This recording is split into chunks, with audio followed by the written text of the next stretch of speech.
आपल्याला आम्ही चला. हे बघ हा कोणता फिश आहे? Black fish. ब्लॅक आणि हा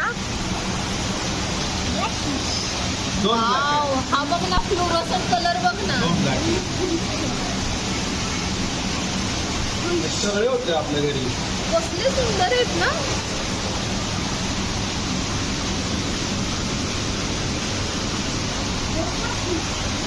शर्मिल हा बघ ऑरेंज फिश बघ, हा वरती मोठा. आणि हे बघ पिंक फिश. आणि ऑरेंज